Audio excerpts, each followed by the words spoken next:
Want to know what a real man would tell their lady about love and life? You're in the right place. This is Hello Ladies with Rom Wills. Rom Wills is a speaker and author of several books on relationships. Grab some wine, sit back, and enjoy. Welcome to the Sunday morning simulcast with Rom Wills. Don't ask for what you can't give.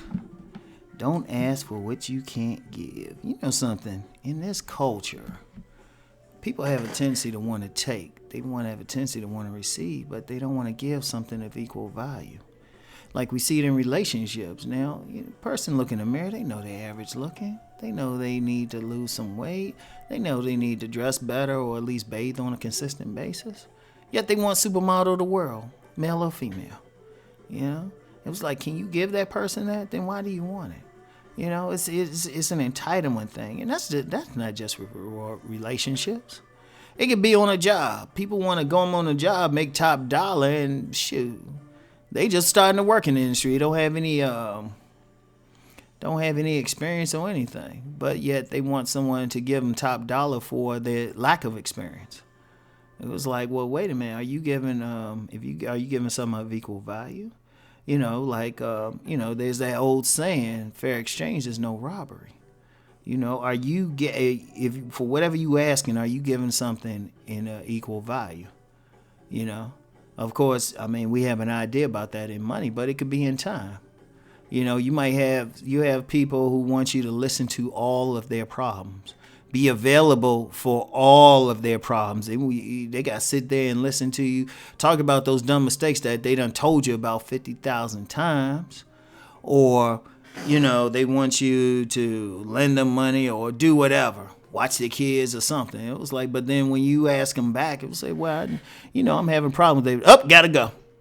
Well, I got this emergency. Can you watch it? Nope, can't do it.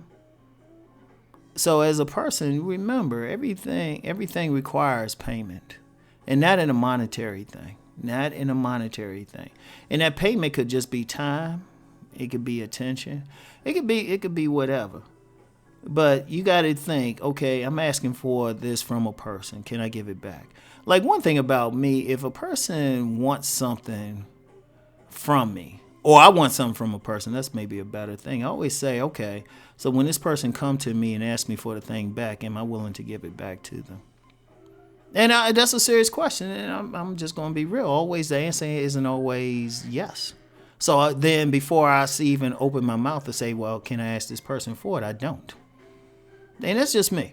Because I'm like, well, so, as a result, I kind of learned to be self-sufficient in many things. But can you say that? You want something. This person has something you want. It could be a product. It could be a service. It could just be their time. Are you willing to give it back? Are you willing to reciprocate? Because that's the biggest thing. People want, they want what they want, but they don't want to give it in return. Like I started off with the example of relationships. Somebody know that they're average looking, or they don't want to work to improve their appearance, but yet they feel like they're entitled to that beautiful person, and even get mad. That's the bad part. People get mad when they want something but don't want to pay in return. And then, the person rightfully is like, well, I'm not getting anything out of this. Or they don't want to give easily. Sometimes people might try to shame them into doing something. Try to shame them, say, oh, yeah, you should just give. And shoot, they might use Bible verses or something. It's like, oh, whoa.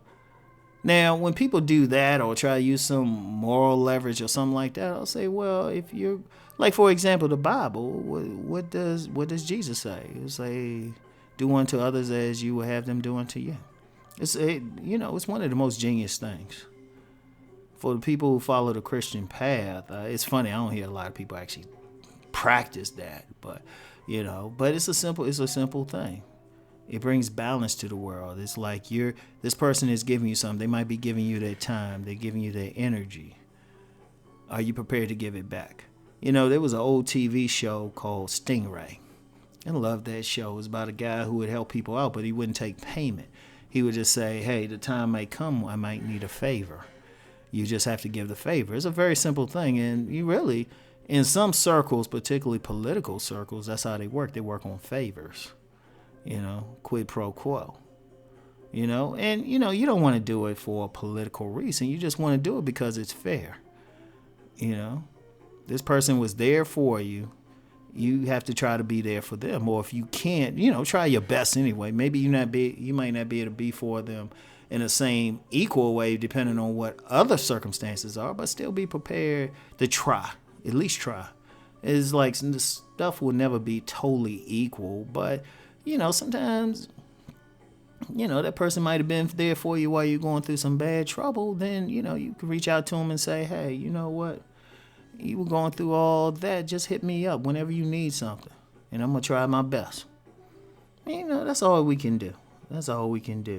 But the thing is, if you already know you don't intend to give this person anything, you just want something, that's exploitation. Don't do it. And I always say that. It's like in every endeavor, whether it's work, if somebody's paying you a certain amount for a service or something like that, you give them the best. You give them what the equal in value. So, don't ask for what you can't give, And if people practice that, the world would really be a better place. It really would be. So that's all I have for today. As always, thank you for listening. I want everybody to keep rising and transforming into their best selves. Peace and blessings.